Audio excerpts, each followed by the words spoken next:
Agencies Drinking Beer is brought to you by Proposify, software that helps agencies streamline their proposals in the cloud and get faster sign-off.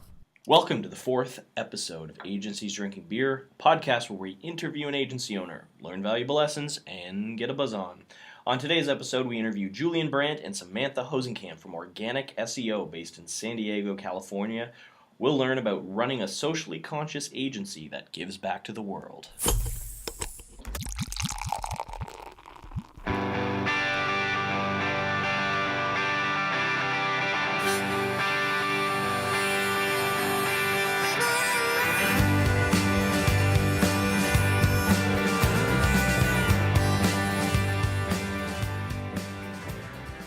We were doing Arnold impersonations earlier. And why was that? Because we were talking with Organic SEO based out of San Diego, California. We're based out of California. Yeah. How was that? Was that bad? It's pretty good. I mean, he didn't last long. I knew he wouldn't. The governor. The governor didn't last long. No. I have to growl when I do Arnold. Yep. Freeze. Do your Arnold.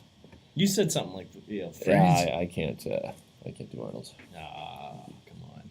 First you deny us jokes for 2 weeks, and now you're denying us your Arnold impersonation.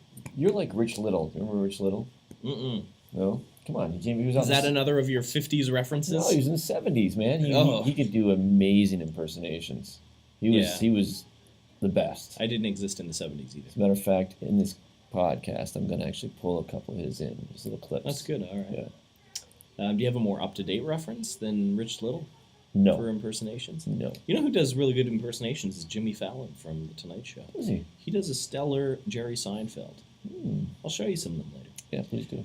Okay, so why don't we move on to the next piece, the top 3 posts of the week. Oh, boy.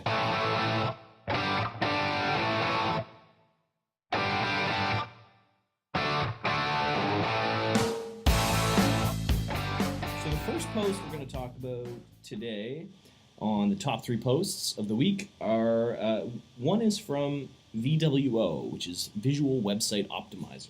I'll get to the point, which is that I never would have thought font size would be something that you would test. So... Wait a minute, is this another old person joke? Because I'm not going to stand for it. What do you mean font size? You know what? Like, font size, actually, I've noticed lately in web design that fonts are getting bigger. When you read a lot of blogs now, they're making the fonts very, very big. And apparently there's a reason for it, because it converts more.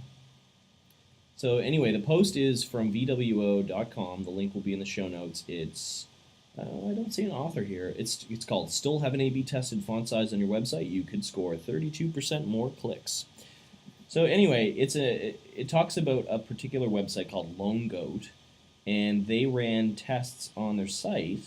And VWO is actually a landing page optimization software. We use it for Proposify to test headlines and stuff like that. And they found that after testing multiple font sizes that from 12 pixels to 18 pixels with 1 pixel increment, so they ran a test, 12 pixel, 13, 14, all the way to 18. And they found that 18 pixel fonts actually converted 32% more. Wow. So the next post that I was going to talk about is called How to Set Clear Terms That Will Get You Paid on designmodo.com, written by Patrick Dodd. We talk a lot about invoicing. It's a necessary evil for all agencies. How do you get paid faster? Well, this post talks about setting clear terms, or setting your terms in an invoice. But, interesting is it said that after a trial and error, they discovered that requiring payment terms to be due within 15 days will actually get you paid on time more than putting payment due upon receipt or payment due within 30 days or 45 days. 15 days actually got them paid faster. Why do you think that is? I'm not sure. I mean, we struggled with that when we were at Headspace, big time. On the terms, and we would go back and forth, and I think we ended up bumping it to 14 days, didn't we? For some clients. Yeah, I mean, I guess it would be like, if you say due upon receipt, I think some clients might interpret that as pay it when you want. Like, I think because it's it's such a short amount of time that clients know that there's no way, like, when you send me that email, a check's coming to you. So it almost like it has no deadline. Right. That might be the psychology behind it, but I'm no Freud. The other thing in the post was it talked about confirming terms with the client. So I don't think we ever really did this. Was when you send an invoice out, typically we just send it, and maybe we'll send a little follow-up or something. But anyway, this post recommends that treating it like a customer service call. So basically, don't just call to go like, "Did you get my invoice? Pay it, mofo." My name's Tony. I'm gonna break your legs. Yeah. Pay it. Never go against the family. Data. No, it's like just making sure that they've got all the information they need. Or do you have any, is the amount what we agreed on? Okay, just that was a good tip. The next post I'm going to move on to is the good and the bad of being an entrepreneur. So I don't normally like to just read through posts, and I'm not going to read this, but I just wanted to mention the bullet points that Stephen Key, who's a contributor for Entrepreneur.com, wrote in this post. So he talked about the good stuff. So one is you get to make your own decisions. Can't argue with that. Nope. Huge benefit of being an entrepreneur. Meeting and working with remarkable people. You could still do that if you weren't an entrepreneur. Yeah, but at least you have more decisions, or you have more control, I should say, over who you do work with. That's true. You can say no. You don't want to take a client on, or you can choose who you hire and that sort of thing. Yeah, who you work with is contractors, whatever. I suppose, because if you got a really bad coworker and you're not the owner, you have no choice. You can't get rid of them. Yep. Limitless income potential. So he said how much money you make is up to you. I don't really know if that's entirely true. Because just because you're an entrepreneur doesn't mean you can choose how much money you make. It means you can work hard at the business and earn more, possibly, if you're successful. But when you're in the grind, when you're in the trenches, sometimes you make less than if you work for somebody. Sometimes. It's true. I mean, you can have that entrepreneurial spirit and be a salesperson that works on commission and make a buttload of money and not have the headaches. That's true. Yeah. Freedom, can't argue with that. If you want to go on vacation, you live wherever you want, work wherever you want. That's a good benefit. Yep. The bad. Let's talk about the bad. You'll put in more hours each week than everyone else you know. It's probably true. Yeah. You'll always wonder about what you missed out on. So he's talking about if you spend a lot of time working, you miss out on, the simple things in life. I don't think that's always the case when you're an entrepreneur. It depends how you approach it. It depends what's important to you as a person and how you structure your business. Stress. Is it more stressful to be an entrepreneur? Probably. It all depends on your personality, Kyle. I mean, I find it more stressful working for someone else. Remember the Scott Olford thing? We talked about that. I mean, there's some people that it's in their DNA. It's in their DNA that they're, entrepreneurs. Okay. Becoming world weary. I don't know if I understand this one. If you aren't careful, you could lose your sense of wonder. Does that just mean you're bitter and depressed, or? That's stupid. Okay. Yeah. Why? It just doesn't make sense. Care to elaborate? Becoming world weary? So I think what he's saying is that he lives in a vacuum? Yeah, it's interesting. It's open to interpretation, but I think what he's saying is that, you can lose your sense of wonder because you're so driven by... Like, I'll give you an example. As we ran, I think over the years of working in agencies and then running one, it made me a lot of times... It killed my passion for design. Gotcha. Yeah. I used to love design a lot more when that's all I had to think about when I went into work was about getting better at my craft. But when you take on a business, it's more about how do you make money off your craft and other people's crafts. And so you don't necessarily evolve as much unless you're very diligent about not losing it. Lean times, no argument there. Oh, yeah. It's going to be lean times. You're always on call. That's true. I feel, and I know you do too, because you get emails from people, and actually our business is changed because we have people from all over the world that are customers. So sometimes whenever you wake up in the morning, I check my phone, check my email. If I'm having trouble getting up in the morning, checking my email is a great way to wake me up, because I'm like, oh shit, somebody needs help. Yep. And then you see somebody from Australia emailed you 6 hours ago and needs help or something. I just, you feel this sense of, you need to, you need to work on it a lot. I agree. And your personal relationships will suffer. Is that true? More as an entrepreneur? It all depends what industry you're in. I mean, some entrepreneurs work with their spouses or their friends, and oh, that's a nightmare. And sometimes it is, sometimes it isn't. Would you want to work with your spouse? Nope. Thankfully, Kelly doesn't listen to this. No, we get along great, but I mean... You would say that to her face. I don't want to go in and be a nurse, and she doesn't want to do what I do. Yeah, that's true. I would suck at what she does, and she might be okay what we do, but she has no interest in it. Well, it doesn't even matter if they're good or not. It's just the fact that you work with your spouse. It's too much of Yeah, each but other. if the spouse brings value and it's someone that, it doesn't often happen that way. A lot of times people attract because they're opposites and they do different things. But personal relationships will suffer.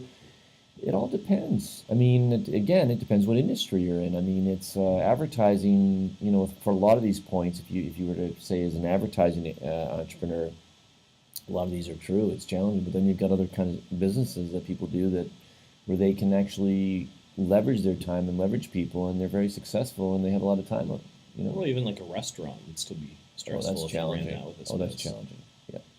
Yeah. Anyway, food for thought. Interesting article. That's the top 3 posts for the week. And now what we're going to do is move on to the interview with Organic SEO. That was a good one. Yeah, great. So enjoy.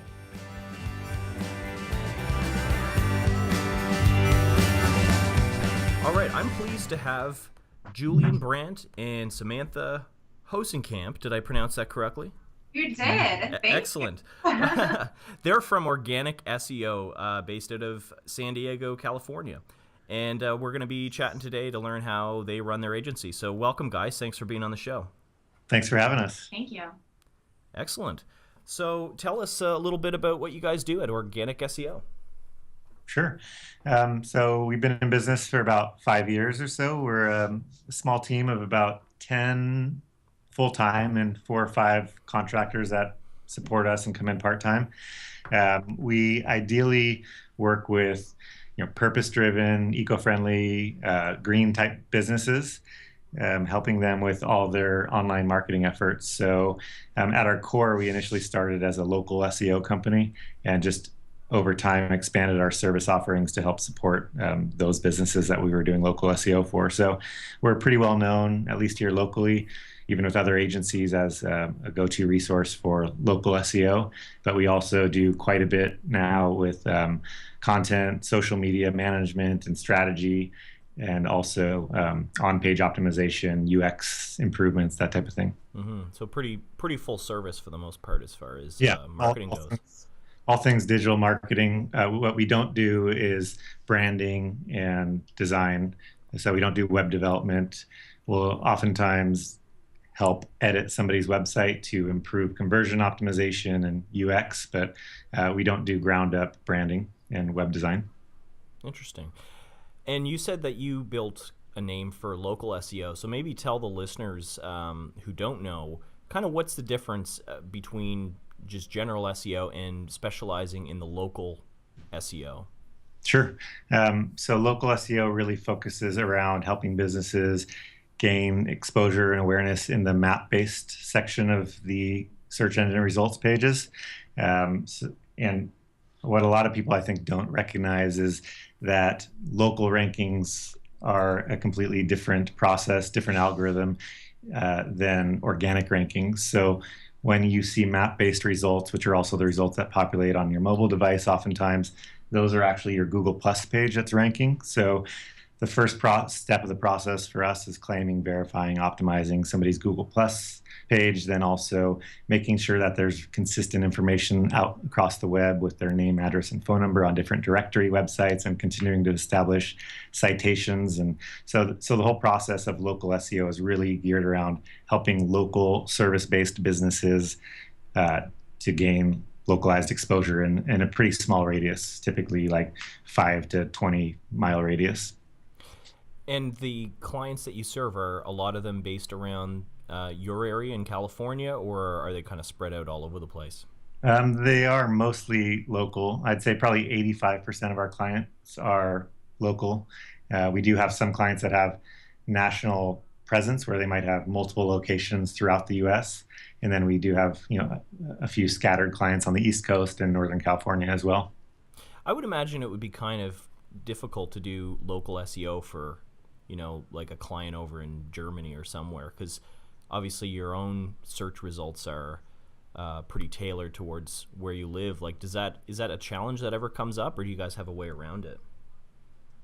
One of the things that really helps us is before we onboard a client, before we actually sit down and start to do work with them, we really do in-depth strategy with them. So we have a persona that we fill out. We ask them about all these locations.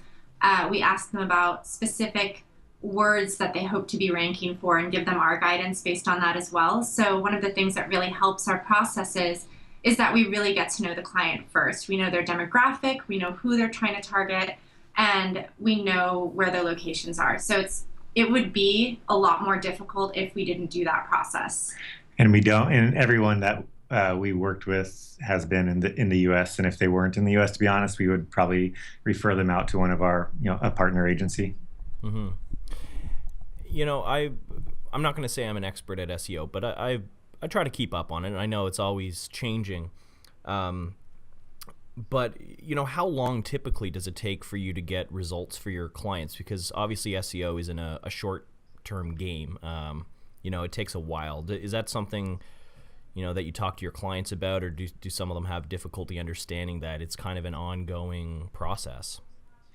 Yeah, we really try to focus on education first and foremost to make sure that our clients understand exactly what they're paying for, that they're not just paying for rankings, but that they're paying for us as experts to spend time doing everything that we think needs to be done to help them increase exposure. So we spend a lot of time focusing on making sure that they've got, a unique selling proposition, that they've got a good website that converts and that's responsive and mobile friendly. And so we really spend a lot of time making sure that they understand the whole process. But somebody that's new but is willing to spend the time and effort to create content and have a great website, in some cases we can help them establish local results within as little as a couple months. In other cases, it might be significantly longer than that. It's just totally dependent on the amount of competition and evaluating the landscape. Yeah. And just to build on that too, we really focus on making sure that all of the team members here are really well educated in all of the services they provide. So our local SEO expert has a Google partner certification as well. So that's kind of another thing that comes into play that makes sure that we understand everything about the local SEO landscape, which feeds into how we relate to clients and how we share information with them. So we're very good at saying, there was this change and this is how this is affecting your campaign and these are the steps we're taking, not just running in the background and, hoping that it'll go okay. And something also that we really try to stay away from is clients that might have unrealistic expectations. So we're happy to educate any client that comes through the door, but oftentimes we'll actually end up pointing them in another direction if we don't think that it's a good fit or if we don't think that we're going to get great results for them. So we try to be kind of as upfront and transparent and honest as possible. Right, and that's across the board for all of our services. So I manage the social media department, and we totally get those people who say, well, I'm expecting 1,000 new likes. Oh, it's your new business and you have no presence at all. Okay, let's dial that back a bit and figure out how we can work with you. So that's I think that's just a challenge across the digital marketing industry in general. But the more we educate our clients and the more that we educate ourselves, the easier it is to explain these things to them. So Samantha, you head up the social media side of things. So for you, how does social media tie into when you're trying to get results for clients? How does social media impact SEO for you guys, and just sort of how does that fit into the bigger picture of marketing? Sure. So I'm glad you asked that, because one of the things that we always try to focus on is the holistic approach to a digital marketing campaign. So it's not just the SEO or the social or the content, it's everything together.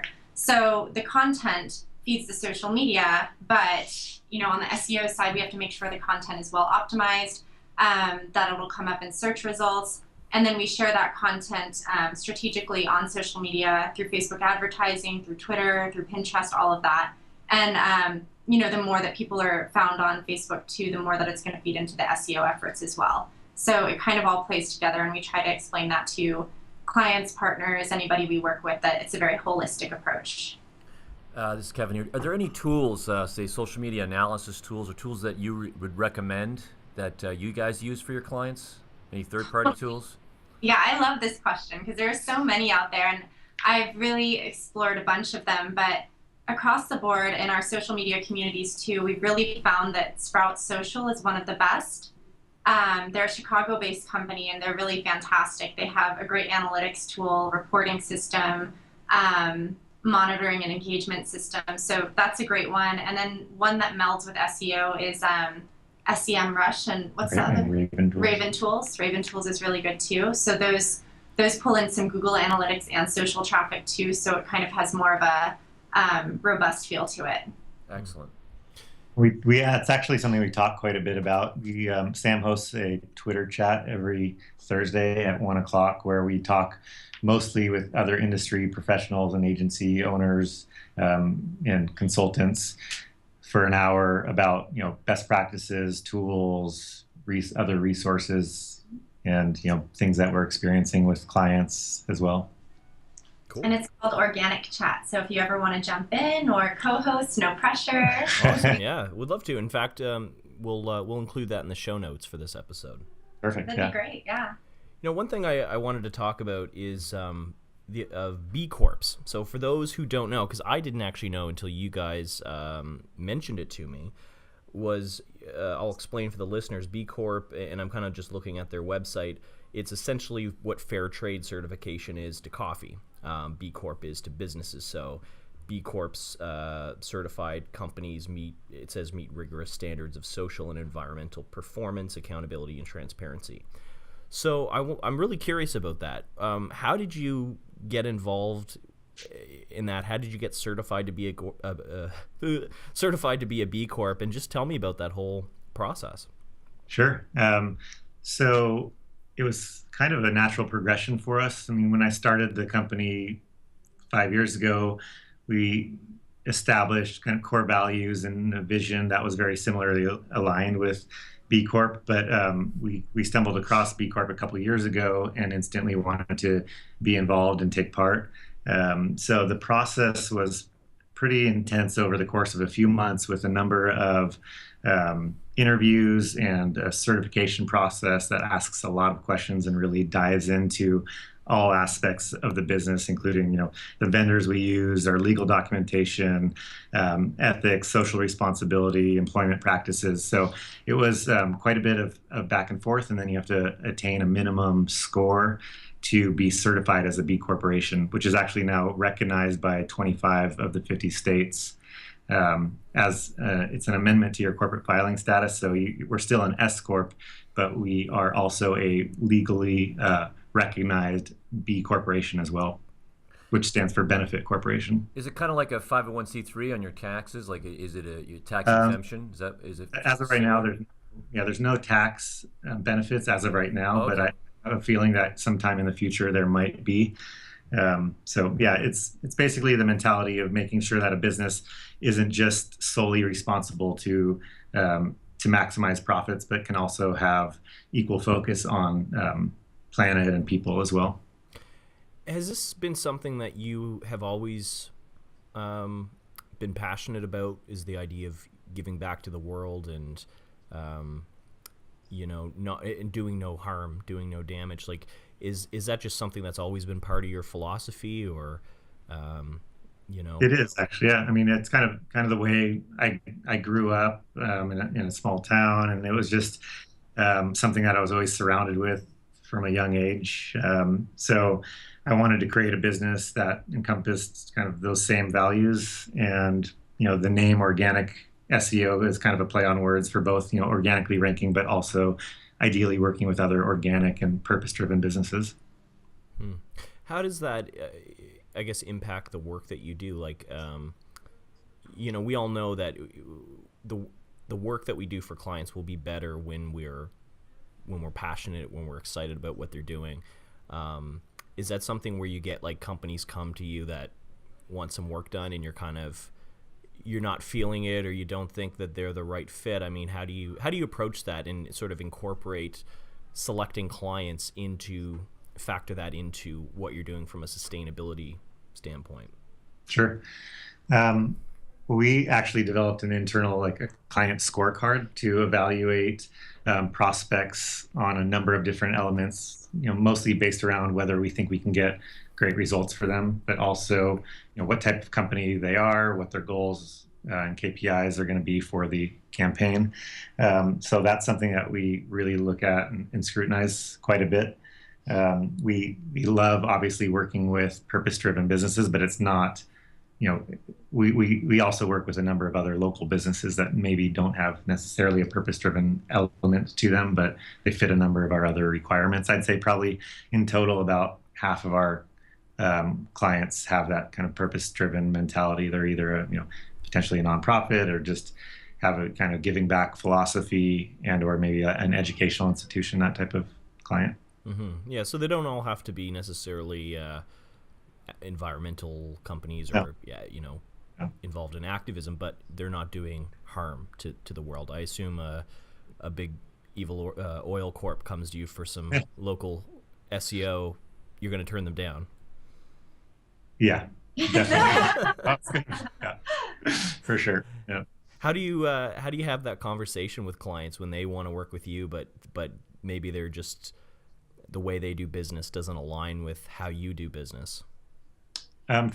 For us, it's really important to develop a lot of strategic partnerships. So we love talking with other agencies, collaborating as much as they're willing and able to, sharing ideas, and then developing those relationships so we can have good referral partners. We try to stick to doing what we do best and working with the types of clients that we can best service, and then having opportunities and referral relationships where we can send prospects that aren't maybe necessarily a good fit for us to other agencies, and they can send business to us as well.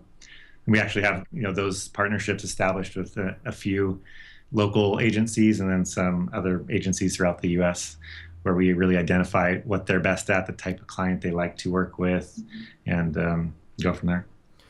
Does your desire to build a company that's essentially good for the world, does that ever conflict with the need, obviously, for any businesses to be profitable? So do you ever kind of come to those crossroads where you've sort of got to make some tough choices and sacrifice one for the other? I don't think so. I mean, I think it's been, it's kind of, again, it's like ingrained in our core values. So we really are going to be always focused on, how happy we are as a company, and how, the quality of work that we do, and kind of the culture. So, we just have to make sure that we're building a business that can also be profitable and continue to grow and support itself. So it hasn't been a challenge up to this point. Oh, I think too, your demographics. You're in a state that, I mean, I grew up in the Boston area, just southern Maine. Excuse me, and I remember growing up, and you'd always hear about California, especially back then in the 70s and 80s, was always ahead of the curve as far as recycling. Very conscious state. It's similar to kind of Vermont. I guess I always call Vermont the East Coast California, even though it's not on the coast. But so I'm sure that there are so many more clients there, for example, than there would be in other areas that actually are socially conscious and about the environment and everything else. Would you? I mean, absolutely. Right? I mean, yeah. I mean, especially actually, we're in a little beach town just north of San Diego, downtown San Diego, about 20 minutes north, called Solana Beach. And even just in this town alone, there is it's a great outdoor town right on the beach, lots of things going on. There's a farmer's market every Sunday afternoon in our parking lot, actually. So it's, we're in the right spot for sure. Kevin and I are looking at each other green with envy. We're in snowy Canada. And there's another storm. There's a nor'easter coming up the coast tomorrow. You would hate it here because it's 80 degrees and sunny right now. Stop. Morning. No, we wouldn't hate it there. We would love it. Well, you talked about culture a little bit. So when you talk about having essentially, core values that you put first and foremost into the way that you do business, how do you infuse that? I hope I'm not using too many buzzwords right now. How do you infuse that into your culture? So how do you hire how do you hire other team members and make sure that they share the same outlook? Sure. So our hiring process actually is very much aligned with our core values. So, one of our core values, as an example, is, be a scrappy Googler. So we want people to be very resourceful and accountable and kind of have a figure it out, get it done mentality. So through through the application process, they have to identify our core values. They have to read the entire job description, and at the end there's kind of a little curveball to make sure that they actually read the whole thing, that they were did their due diligence, they did a little research on us, they changed the subject line, which we don't throw in at the very end of our job description. So if people don't do all those things, then they're not going to be on our radar. And then just through the entire process, we really look to make sure that people are a good cultural fit. Like another core value is, growth. So we may like to find people that are committed to both personal and professional growth on an ongoing basis. So we're asking them what types of books they're reading, what blogs they're following, how passionate they are about the industry, those types of questions. And I'm sure maybe Sam can kind of add to that. And that's one of the big things that attracted me to the company. It makes a big difference in your day-to-day, because millennials, I feel, especially our generation, we're really interested in making an impact, and it's kind of hard to find that balance of finding a great company to work for and also feel like you're making a change in the world. And that's the nice thing about Organic, is that we have that balance. You can come to work and know that, okay, there are a bunch of foster dogs walking around the office, and we shared one on our Facebook page recently, and he got a ton of likes and interest. So little things like that, and our open environment is really conducive to everybody else collaborating and educating each other. And when we interview a new person, we have them come in and sit with everybody and see how they work with the team. If it goes really well, we take them over to Culture, the beer joint that we talked about, and we see how everybody flows together. It's not simply you come in at 9, your heads down, get your work done, and then you leave at 5 and don't really talk to anybody. So it's very collaborative, it's very educational, so it makes a big difference. I like the term scrappy Googler. I got to go back to that. It makes me think of Shaggy on Scooby-Doo, maybe. Something that looks like that. I think that's Kevin's porn star name, Scrappy Googler. Nice. How'd you know, man? I saw those 70s videos. He's a scrappy Googler. Yes. Yeah. Very well done. See, Kyle and I are in two different generations. I'm last year baby boomer. I'm almost 51. This month I will be, and he's just 31. So it's great. We have a lot of fun with that. That's cool. I noticed on your team page there, it looks like there's a lot of young people at Organic. Is that just a result of, the industry kind of attracts younger people, or? We just all look young because we do all these juice cleanses out here now. Yeah, because you're in California, not here. Exactly. We're all like 65. You would look weathered, I guess, if you lived here. What are you saying? I look weathered. Wow. Yeah, it's a young team for the most part. I'd say probably almost everyone is in there, between 22 and 30, late 30s. So, and I think that is a kind of fairly typical in the agency world, and also the type of people that we attract with just the open office environment and the collaboration and the the office that we hold. Hey, come on, man! I had a Tandy computer in high school. We had fun.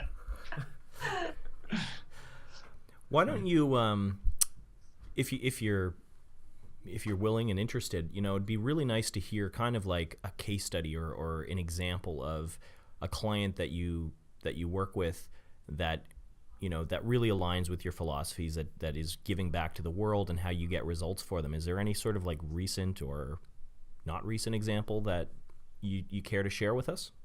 Sure. I don't mean to put you on the spot. Yeah, So, no problem. speaking of the juice cleanses, we have a juice company that's nationwide now. They've sponsored a bunch of marathons, and they're very well known. And they definitely embody the main kind of client that we want, because they're definitely people, planet, profit. They have that whole feel to them. They give back a lot, and obviously their product is a healthy product. And in terms of why we like working with their team, I did social media strategy for them because they have an on-site person who does their management, but they're just wonderful because they really wanted to further their social media. They wanted to learn more about how they could do better with it. So that was a huge thing. We really love working with clients who have a desire to educate themselves and learn more, and also collaborate with us. So that's probably the biggest element of what we liked about them on the social side. And Julien can talk more about the other services. Yeah, so that's probably one of the best examples of a good fit. But at the same time, so that's actually a national company that's just completely blown up over the last year or two, and they're in every Whole Foods, kind of the leader in cold press organic juices and cleanses. But we also really strive to service local, smaller businesses. So I recognize that a lot of agencies couldn't or weren't really willing to work with small businesses. And I just recognize that there was a huge underserved market of small local businesses that needed some support. And, they either went to a big agency, which shut them down because they didn't have $10,000 plus to spend a month, or they went to an independent, freelancer, and, they didn't get the quality of work or maybe the consistency that they need. So part of my goal was to really establish an agency that could work with clients that couldn't otherwise afford maybe a typical agency. And what we've really focused on is figuring out how to scale that personal touch and that ability to help businesses that might only have, $1,000 or a few $1,000s a month to spend on, all their marketing efforts or digital marketing efforts. And we've had a lot of clients that have been with us from the very beginning, through 4 or 5 years, that we've started at just local SEO, and then we've helped broaden those horizons and show them how they can benefit from a retargeting campaign and improving their website and a number of other elements, social media. Mm-hmm. How important is retention for you guys? So you talked about some clients have been with you from the very beginning. Do you see that a lot, that clients you're still working with the same clients year after year, or do you do a lot of kind of one-off projects, or maybe work with them for 6 months and then get them, kind of get them going, and then they're like ready to take the reins on their own? In some cases we can help them take over to some extent, but really we try to build those lasting relationships. So retention is at the forefront of what I think is the most important aspect of being able to grow a business, especially if we want to continue to build the team, and payroll and overhead is just going to continue to increase. We really need to make sure that we have those relationships in place and the recurring revenue. I'd say probably 90% of our revenue is recurring contracts and retainers. I gotta ask a question, and I'll probably edit this out. This is just for my own sake. I'm just curious. I'm terrified. Are you really? Yeah. Don't worry. We've only had 2 beers. It's actually This is going to be really creepy and personal. No, it's not going to be creepy and personal. Not like you saying that I've got the Google porn going on. I mean, come on. Anyways, as you can tell, we've been partners for a long time. We had the agency for 5 years, and now people are like, really? You're going to be partners in this venture too? I said, absolutely. Bring it on. No, seriously. So my question is, so for what we do, would you consider us environmentally conscious? I'm just curious, because when we used to respond to RFPs, or a lot of our government clients that we had when we were running an agency, they wanted like 6 fully binded or fully bound, proposals, and they have to be this and that. And you're going, and the government constantly talks about how they're trying to be eco-friendly, but yet they still wanted these printed copies of like 5 proposals so they could hand them to all their, committee members. And we kept saying, can't we just send it, in a PDF? And I think they still, some are still archaic like that. So when we built this application, we wanted to make sure that we could send it through the browser for metrics and whatnot, but also it's so much more environmentally friendly. So just out of curiosity, would you take us on as a client if we ever wanted to come your way? Yeah, absolutely. Well, I mean, that was actually one of the things that drew us to you guys, because we were looking for a way. I mean, we never printed out our contracts, but our clients would print them out and sign them and then scan them and send them back to us. But we were looking just for a way to digitize that whole process, because pretty much everything else that we do is digital. We don't print anything. I mean, we have a little personal inkjet printer in the corner, but we definitely use less than like a ream of paper a year probably. So we almost never have a need to print anything. And we, being that we don't typically work with big government entities and large corporations, we haven't had that request to print out tons of collateral, and we don't do any print development or anything like that for businesses either. So we've really been able to minimize our printing. How do you find that most of your new business comes your way? Is it mostly just word of mouth referrals, or how do people find out about you?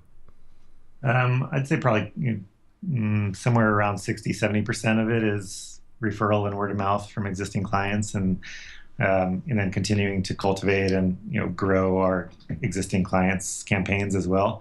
But then we also do obviously our own social media efforts and our own local SEO efforts, and so we don't get an overwhelming amount of leads, but we probably have I'd say on average like 2 to 4 leads a day that come through, and each one of those is quite a time-intensive process to really do our due diligence, get them, talk with them on the phone, give them some suggestions and ideas, work through, in a lot of cases, getting their Google Analytics so we can take a look and do a deeper dive, and talking through all of our suggestions, whether we're going to do it or we're just sending them to somebody else, or just giving them some resources online so they can start on their own if they don't necessarily have the budget. But, those leads, just that type of volume keeps us pretty busy. Mm-hmm. And obviously we're a proposal software company, so it's always interesting hearing other agencies' process with proposals. So when you get leads, you say you get 2 to 4 leads a day. At what point are they proposal worthy? Do you do them fairly regularly, or do they have to kind of fit that criteria to get a proposal? Yeah, no, I'd say we probably only maybe 30 to 50% of them we end up giving a proposal. Sometimes if we don't feel like they have the budget just yet, or we're not exactly sure, then we'll just kind of outline in an email some suggestions, and then also give them an estimated kind of ballpark pricing before we take the time to develop a full-scale proposal.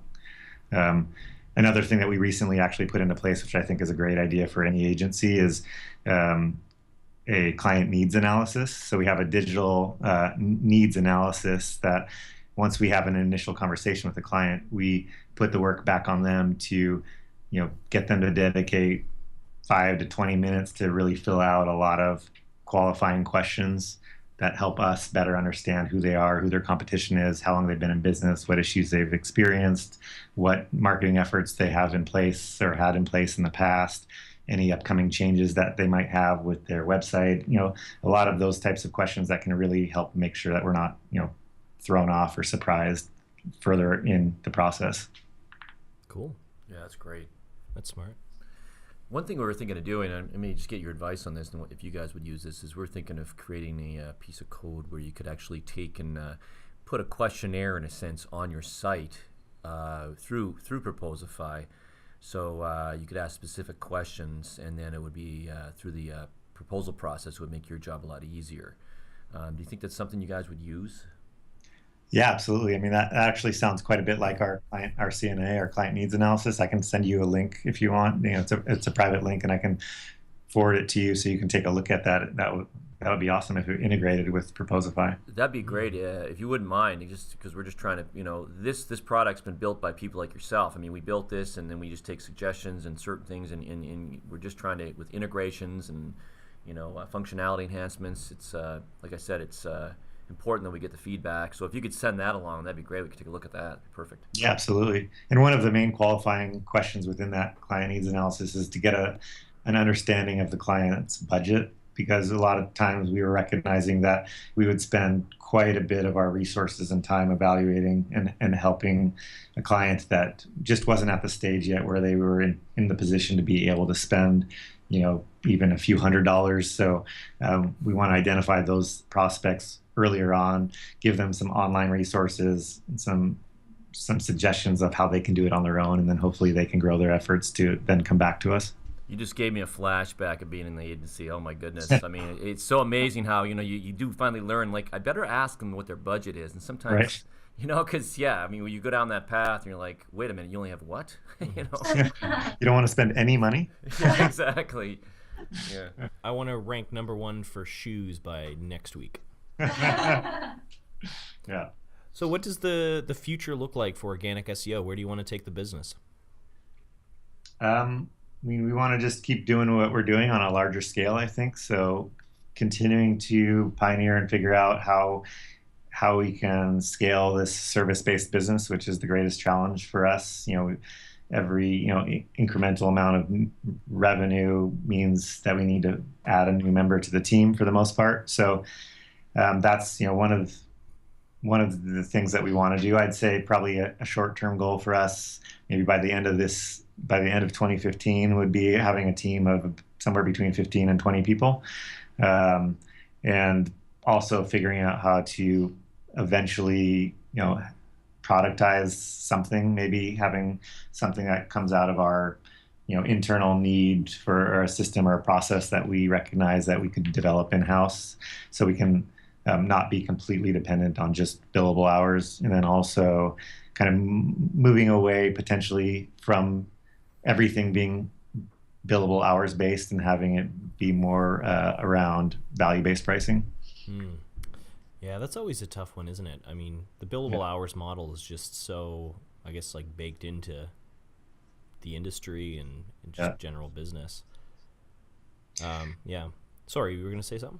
I was just going to say that, with what we recognize with billable hours is as we increase internal efficiencies, like we figure out how to do something better, faster, the benefit has always gone to, directly to our client, because now we have more time and more hours that we're spending and able to spend on that client. But we need to figure out in some of those cases how we can increase our profitability around some of those, increased efficiencies that we have in place.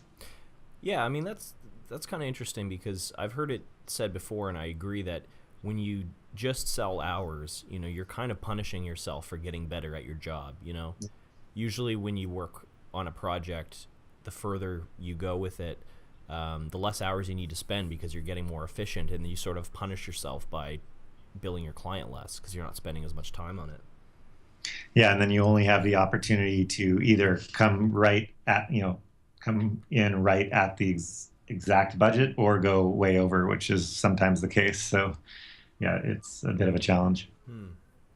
We talked to a guy named Scott Olford. He's actually the episode 2 that's launching today, and he said something kind of neat, which was that he's like, and I know you guys don't really do website builds, you're more just strictly the marketing side, but he said, like, if he was doing a $40,000 or $50,000 site build, he would actually just bill a portion up front, and then he would spread the rest over like 24 months, so that after that sort of initial build kickoff, it gave him a reason to like reach back out to the client and just kind of stabilized cash flow a little bit, which I thought was kind of interesting. Not quite the same as value-based pricing, but there's so many different ways you can take it.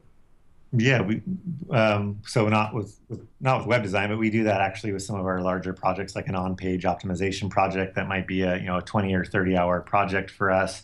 We, in some cases, will offer to the client to spread that out over a few months. I just like having that, equalized revenue.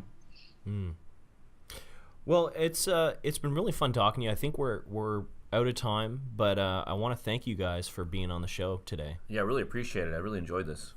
Yeah, absolutely. It was fun. Thank you guys. I'll send you that link, and then we'll touch base. And when I'm down visiting my buddy Dan in Mission Viejo, I definitely will look you guys up. Yeah, please do. That'd be fun. Yeah. All right, well, take care, guys. You too. Yeah. Thank you. Great chatting. Thank Enjoy you. your weekend. See ya. Talk to you soon. Bye. What do you think of that? That was fun. Oh, it's great. You like those guys? I do. I want to be in California. Yeah. I envisioned myself sitting next to them as we spoke. They were our first interview on the podcast that was made up of people not from Atlantic Canada. We had true. Mike from here, Halifax, then we had Scott, Newfoundland, we had Heather from New Brunswick. This was our first truly international interview. On the West Coast. On the West Coast. Yeah. I've still never been to California. 80 degrees today. Shit. I know. I've never been to California. You have. Yep. Couple You've been times. to Hawaii as well. Yep. Oh, it's You've great. seen the Pacific, man. Love the Pacific. One day we'll be there. But I'm an East Coast guy. Yeah. Like I could visit there and hang out, but East Coast seems like mistier. Yeah. Seems more like foggy. Nice. All right. Well, I hope you enjoyed that interview. I know we certainly enjoyed talking to the folks at Organic SEO. And as always, we'd love to have you rate the podcast in iTunes and also leave a comment on the blog posts. Yeah, and have a great weekend. Bye, everybody. Oh, wait. Oh! I forgot the joke. You know what? You've left me wanting so many times that I almost gave up even asking about a joke. But you actually have a joke this time. Well, I thought, okay, I'm going to try to find a good advertising joke. And I think this is great because it's something we battled with clients all the time. So here's how it goes. One picture may be worth 10,000 words, but some advertisers believe in using both in the same ad. Get it? Not really. What? What do you mean? They always try to fit like a picture in 1,000 words in one ad. They always try to put so much in. Right. Anyways, well, maybe it wasn't a great joke. Well, you know what? It doesn't matter. It's interesting. That could be me. People listening might get it. It's still an interesting statement. It's not a laugh out loud joke, but it's a good joke within our industry. Yeah, that's true. Well, do you mean like the ads too, like where you, the pharmacy ads, pharmaceutical drugs, where they're like, oh, Claritin has made my life better. By the way, Claritin should not be used if you are a pregnant woman or if you have children. That's different because they have to do that. For us, it's, there's this saying, right? One picture may be worth 1,000 words. That's the whole play of this joke. Because do you remember people saying they want to have all these things in the ad? Sometimes less is more when you're a designer. That's what I'm talking about.